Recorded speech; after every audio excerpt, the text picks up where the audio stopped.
Shalom adik-adik yang di rumah, apa kabarnya hari ini? Kakak percaya kabar kita kabar sehat, kabar dalam perlindungan Tuhan. Ya, kalau kita sudah memuji Tuhan saat siang hari ini, kita mau siapkan hati kita mau mendengarkan sebagian kebenaran firman Tuhan. Ayo adik-adik yang di rumah, kita ambil sikap yang baik, kita mau satukan hati kita mau berdoa. Terima kasih Bapak yang baik, kami mengucap syukur Tuhan buat segala kebaikan, kasih dan kemurahan Tuhan. Kami boleh ada Tuhan sampai saat ini semuanya karena kasih dan kemurahan-Mu. Layaklah kami di hadapan-Mu Tuhan untuk menaikkan pujian syukur kami di hadapan-Mu Bapa. Bapa yang baik, kami sudah memuji Tuhan lewat pujian penyembahan kami. Biarlah kiranya Tuhan bersuka, senang atas setiap pujian kami. Nama Tuhan saja dipuji, dipermuliakan Bapa. Kalau sebentar Tuhan kami mau belajar kebenaran firman-Mu, biarlah Tuhan yang berkarya di tengah-tengah pemberitaan firman-Mu, biar kami boleh mengerti, terlebih Tuhan kami melakukan firman-Mu Bapa. Terima kasih Bapak yang baik, kami sambut firman-Mu dalam nama Tuhan Yesus Kristus. Haleluya, amin.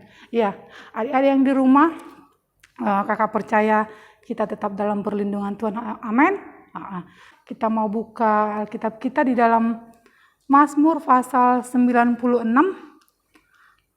ayat 1 sampai 13. Kakak mau bacakan buat kita ya. Beginilah firman Tuhan.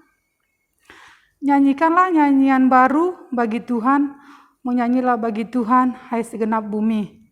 Menyanyilah bagi Tuhan, pujilah namanya, kabarkanlah keselamatan yang daripadanya dari hari ke hari. Ayat 3, ceritakanlah kemuliaannya di antara bangsa-bangsa dan perbuatan-perbuatannya yang ajaib di antara segala suku bangsa. Sebab Tuhan maha besar dan sangat terpuji, ia lebih dahsyat daripada segala Allah. Ayat 5, sebab segala Allah bangsa-bangsa adalah hampa, tetapi Tuhanlah yang menjadikan langit. Keagungannya dan semarak ada di hadapannya, kekuatan dan kehormatan ada di tempat kudusnya. Ayat ke-7, kepada Tuhan, hai suku-suku bangsa, kepada Tuhan sajalah kemuliaan dan kekuatan. Berilah kepada Tuhan kemuliaan namanya, bawalah persembahan dan masuklah ke pelatarannya. Sujudlah menyembah kepada Tuhan dengan berhiaskan kekudusan, gemetarlah di hadapannya, hai segenap bumi. Ayat 10, katakanlah di antara bangsa-bangsa, Tuhan itu Raja. Sungguh tegak dunia, tidak goyang, ia akan mengadili bangsa-bangsa dalam kebenaran. Biarlah langit bersukacita dan bumi bersorak-sorak. Biarlah gemuruh laut serta isinya. Biarlah beria-ria padang dan segala yang di atasnya. Maka segala pohon di hutan bersorak-sorai di hadapan Tuhan, sebab ia datang untuk menghakimi bumi. Ia akan menghakimi dunia dengan keadilan dan bangsa-bangsa dengan kesetiaannya. Ya, puji nama Tuhan. Saat ini kakak mau membagikan, mau menceritakan bagaimana atau judul tema saat ini yang kakak ambil adalah beribadah kepada Tuhan. Di dalam Mazmur 96 ayat 1 sampai 13 dikatakan bahwa kita beribadah kepada Tuhan. Nah, beribadah itu apa sih adik-adik yang di rumah? Beribadah itu adalah perbuatan ataupun pernyataan bakti kita kepada Tuhan. Nah, beribadah itu perbuatan ataupun pernyataan bakti kita kepada Tuhan. Nah, seperti apa sih perbuatan bakti kita kepada Tuhan? Di dalam Mazmur 96 ini dikatakan beribadah kepada Tuhan pertama adalah kita melalui puji-pujian. Melalui puji-pujian kita sudah merupakan beribadah kepada Tuhan. Di ayat yang kedua dikatakan menyanyilah bagi Tuhan, pujilah namanya. Ya, beribadah kepada Tuhan berarti poin yang pertama adalah kita melalui puji-pujian kita. Melalui nyanyian yang kita naikkan kepada Tuhan. Bukan sekali seminggu ya, tapi biarlah dikatakan setiap hari kita menyanyi puji-pujian. Puji-pujian itu menyanyi lagu-lagu rohani yang melalui hati kita.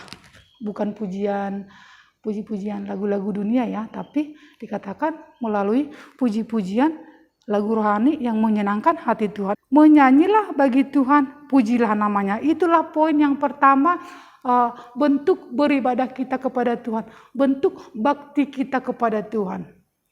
Ya, poin yang kedua di sana dikatakan adalah bahwa selain kita bernyanyi memuji Tuhan, di sana kita mengabarkan keselamatan. kabarkan keselamatan. Di ayat yang selanjutnya dikatakan, ayat yang kedua B, bagian B dikatakan, kabarkanlah keselamatan yang datang daripadanya dari hari ke hari. Nah, kita harus mengabarkan keselamatan. Bagaimana sih mengabarkan keselamatan itu, Kakak? Mengabarkan keselamatan itu adalah bahwa kita belajar memberitakan Injil. Saya kan masih anak-anak, Kak. Saya kan belum mengerti firman Tuhan. Tidak, kita sudah harus dari kecil belajar memberitakan firman Tuhan. Kita membaca firman Tuhan, kita lewat kesaksian-kesaksian kita. Itu kita sudah belajar mengabarkan keselamatan. Coba kita buka dalam Roma pasal 1 ayat 16 sampai 18. Kitab Roma pasal pertama ayatnya yang ke-16 sampai ke-18 dikatakan bahwa Injil itu adalah kekuatan Allah. Sebab aku mempunyai keyakinan yang kokoh dalam Injil, karena Injil adalah kekuatan Allah yang menyelamatkan setiap orang percaya, pertama-tama orang Yahudi, tetapi juga orang Yunani. Sebab di dalamnya nyata kebenaran Allah yang bertolak dari iman dan memimpin kepada iman, seperti ada tertulis, orang benar akan hidup oleh iman. Ya, bahwa Injil dikatakan kekuatan Allah, dan itu adalah keselamatan yang Tuhan berikan kepada kita. Nah, di sini bentuk ibadah kita yang kita naikkan kepada Tuhan itu adalah yang kedua, bahwa kita harus berani mengabarkan keselamatan.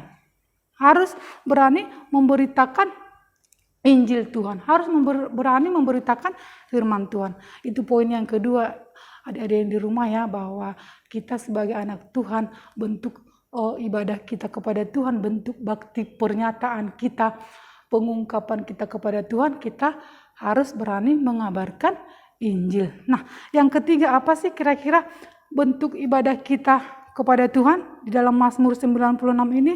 Yang ketiga adalah kita bersaksi. Di sana dikatakan, ceritakanlah kemuliaannya di antara bangsa-bangsa dan perbuatan-perbuatannya yang ajaib di antara suku dan bangsa. Nah, adik-adik yang di rumah adalah bentuk ibadah kita yang kita naikkan kepada Tuhan adalah yang ketiga, kita harus berani bersaksi. Kita harus berani menceritakan kebaikan Tuhan. Kakak, saya kan malu bersaksi. Enggak, kita harus berani. Sebagai anak-anak Tuhan kita saksikan. Apa yang boleh kita saksikan kalau akhir-akhir ini ya, minggu-minggu ini kita naik kelas, kita boleh lulus. Ayo kita ceritakan kebaikan Tuhan. Itu merupakan kesaksian yang luar biasa. Itu merupakan pertolongan Tuhan, perbuatan Tuhan yang ajaib yang Tuhan kerjakan dalam hidup kita. Kita boleh mendapatkan nilai yang baik. Kita boleh lulus dengan nilai yang baik, ya kan? Kita boleh naik kelas. Itu merupakan kesaksian. Kita ceritakan kepada teman kita bagaimana kita dilindungi Tuhan, bagaimana kita diperlengkapi, hikmat diberikan kepada kita sehingga kita mendapat nilai yang baik. Di tengah-tengah situasi saat ini ya, kita kadang-kadang susah bertemu dengan guru kita. Tapi kita berdoa kepada Tuhan untuk apa? Untuk Tuhan berikan hikmat, kepandaian supaya kita bisa menjawab segala persoalan, segala tugas yang diberikan guru kita kepada kita. Ayo kita saksikan. Itu merupakan perbuatan Tuhan yang ajaib dalam hidup kita. Ya, itu bentuk kita beribadah kepada Tuhan. Di sana dikatakan, kakak ulangin lagi, ceritakanlah kemuliaannya di antara bangsa-bangsa dan perbuatan-perbuatannya yang ajaib di antara suku-suku dan bangsa. Ya, itu sudah merupakan kalau kita menyaksikan tadi bagaimana pertolongan Tuhan, itu sudah merupakan kesaksian kita. Itu sudah merupakan bentuk ibadah kita. Nah, apa sih selanjutnya bentuk ibadah kita kepada Tuhan lewat kebenaran firman Tuhan di Mazmur ini? Yang keempat di sana dikatakan persembahan.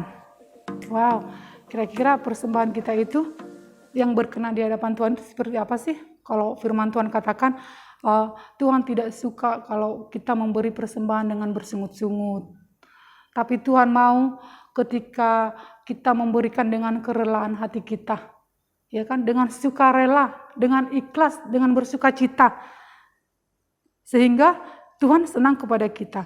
ayat yang ke-8 dikatakan, berilah kepada Tuhan kemuliaan namanya, bawalah persembahan dan masuklah ke pelatarannya. Nah, kita membawa persembahan kita kepada Tuhan. Ketika kita ada beribadah di dalam rumah Tuhan, kita harus mempersiapkan persembahan korban kita kepada Tuhan. Kita menyiapkan yang terbaik yang kita berikan kepada Tuhan. Jangan bersungut-sungut ya adik-adik yang di rumah ya. Nanti kalau saya kasih segini, uang jajan saya berkurang dong. Itu kan jangan ya adik-adik yang di rumah ya. Tapi kita memberikan dengan hati yang ikhlas, hati yang rela, hati yang bersukacita. Nah, coba kita buka dulu dalam Alkitab kita mengenai persembahan kita.